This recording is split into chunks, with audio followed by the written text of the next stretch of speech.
Hello, good morning students. It's Gurpal Singh, your accountancy and economics teacher. You are watching Gurpal Commerce.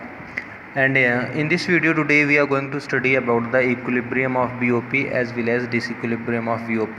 Means how equilibrium occurs as well as how disequilibrium occurs. Okay, so see, before starting about equilibrium BOP and disequilibrium BOP, we want some revision. So I will explain about current account, capital account, by which you can remind about current account, capital account, etc. So see, what is a current account? As we have studied earlier about current account, that current account is an account which include all import and exports of goods and services. What? It includes all export and import of goods and services. Means whatever transactions held by a country with another country, means whenever the transactions are happening, in such a cases the commodity are moving from one country to another, moving from one border to another border, तो बेटा that are should be visible, they should be visible. क्या होना चाहिए? उनको हम लोग देख सकें, ओके, टच कर सकें. तो उन सभी गुड्स के जो ट्रांसैक्शन हुई हैं उनके रिकॉर्ड को जो मेजर करता है वो कौन करता है? Current account. ठीक है. सो इन करंट अकाउंट जितना भी ट्रेड है, visible trade, merchandise you can say, ठीक है, कमोडिटीज़ एक कंट्री से दूसरी कंट्री जा रही हैं, so the business which is related to that, so all the transaction which are included while exporting and importing goods and services, that all are comes under current account. What? Under current account, right?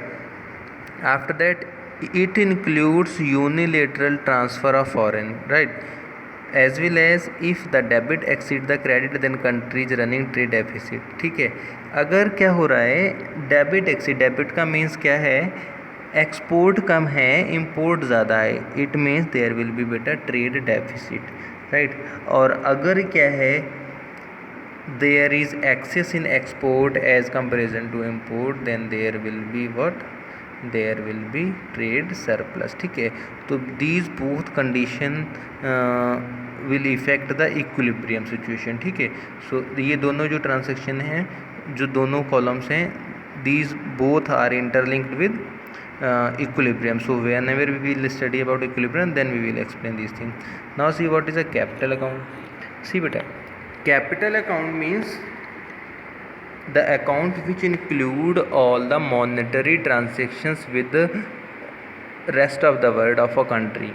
So if foreign ownership of a domestic financial assets had increased more quickly than domestic ownership of foreign assets in a given year, then the domestic country has a fixed capital account surplus. Beta, here there is no perfect explanation of capital account, so I am explaining. Capital account क्या होता है बेटा? What ever transaction जो fund से related एक country से दूसरी country के लिए हो रही हैं, ठीक है, कि कितना कंट्री दूसरी कंट्री से बोरिंग यानी कि कर्ज ले रही है, वो आप जहाँ पे रिकॉर्ड करेंगे, जिस अकाउंट में रिकॉर्ड करेंगे, दैट इज़ अ बेटा कैपिटल अकाउंट. ठीक है. How much a country is investing with other countries. ठीक है. एक कंट्री दूसरी कंट्री में कितना इन्वेस्ट कर रही है. ठीक है. किस कंट्री ने शेयर्स खरीदे हैं, एमएनसी कॉरपोरेशन के अगर शेयर खरीदे हैं, तो if they want to prepare a record, then they have to record all such transactions in बेटा कैपिटल अकाउंट. ठीक है ना. So this is capital account. Got it. Net and error and omission. So whenever बेटा you have completed the complete BOP, after that there are some errors, right. कुछ errors, mistakes होती हैं. So that errors are termed as net error and omission. मतलब human is a बेटा, accounting is a human nature. मतलब hand written है, दिमाग है, तो इंसान से तो गलती हो जाती है ना. Some errors which are occurred in BOP, they are net errors, right. Now our today's topic is whatever our topic was, that is equilibrium BOP. So first of all बेटा, you must clear the meaning of equilibrium. आपको पता होना चाहिए equilibrium क्या है. बेटा equilibrium is a situation where demand and supply both are equal. यही तो पढ़ा है ना हमने डिमांड सप्लाई में. The thing is similar here also, but यहाँ पे इक्विलिब्रियम कब आएगा? Whenever current account balance and capital account and error and omission तीनों का सम अगर किसके बराबर आ रहा है? 0. Current account plus capital account plus error and omission equal कितना हो जाए? 0 हो जाए स्टूडेंट्स. ठीक है ना बेटे. तो equilibrium is the situation where current account balance, capital account balance and error and omission equal 0। ठीक है, अब करंट अकाउंट बैलेंस आपका कैसे आएगा, जितने भी नेट मर्चेंडाइज है आप उसको ऐड कर लीजिए। नेट मर्चेंडाइज कैसे मिलेगा, net merchandise right, you can say also visible trade. ठीक है, जो भी आपका नेट ट्रेड का बैलेंस आया है आप उसे प्लस कर दीजिए। ठीक है, और कैपिटल अकाउंट की जो भी ट्रांसैक्शन है means FDI, net foreign direct investment, borrowing of a country, तो all you have to sum up, after that you will get overall balance, then you have to add error and omission. So after adding all three, if it is coming 0, तो it means there is equilibrium. Okay, there is no movement, ना increase हुआ ना decrease हुआ official reserve. ठीक है, official reserve of the central bank. So in case we ignore element error and omission, we can say that BOP equilibrium stuck when it is 0. ठीक है, तो फिर से रिपीट करते हैं, it occurs whenever current account and capital account equals to 0. Point क्या आता है, somebody ask from you what is equilibrium BOP, तो you have to say equilibrium BOP is a situation where current account plus capital account balance is equals to 0. If there is no error, then no need to add error and omission. If there is some error, then you have to add error. ठीक है, अब it is positive तो it will be surplus. तो we can say BOP state equilibrium when any negative and current account is equally counter balanced by a positive balance in the capital account. ठीक है, we know very well always sometimes current account comes negative तो capital positive आए, अगर capital negative है तो current positive आए। ठीक है, जिससे कि ओवरऑल बैलेंस कितना हो जाए, 0 हो जाए। ठीक है, now see what is written here, in a state of BOP equilibrium, inward flow of foreign exchange on account of current account and capital account transaction is exactly equal to outward flow of foreign exchange, and there is no change in official reserve with the central bank of the country. Means whenever beta there will be situation of equilibrium, काहे की situation होगी, equilibrium की, in that situation there is nothing to add. Okay, there is no any additional addition in the official reserves etc. Okay, after that what is a disequilibrium? A disequilibrium in BOP occurs when the sum of total equal not to 0. ठीक है, फिर से repeat करूँ, disequilibrium कब आएगा, whenever there is the sum of current account and capital account is not equal to 0. Okay, either it is positive या negative, इससे मतलब नहीं हमारा पॉजिटिव आ गया सरप्लस हो गया, नेगेटिव आ गया तो आपका डेफिसिट हो गया, नो मैटर, अगर इक्वल 0 नहीं आया it means it is disequilibrium. ठीक है, इक्विलिब्रियम का मीन्स क्या है, maximum satisfaction. For example we can take कि if Mohan is willing to take one mobile phone of costing 10,000 and he got it a mobile phone of 20,000, तो is he in equilibrium, क्या वो उस maximum situation में होगा जो भी उसका माइंडसेट होगा, नो, कहीं ना कहीं पे वो क्या हो गया, ज़्यादा हैप्पी हो गया.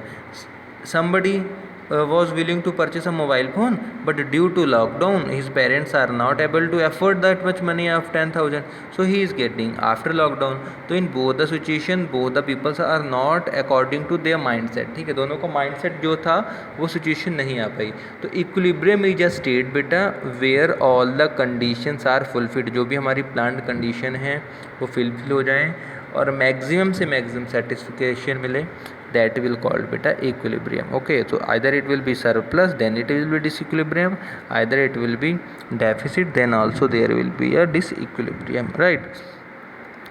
Now BOP disequilibrium when it occurs, देखिए BOP disequilibrium occurs when current account balance plus capital account balance is not equal to 0.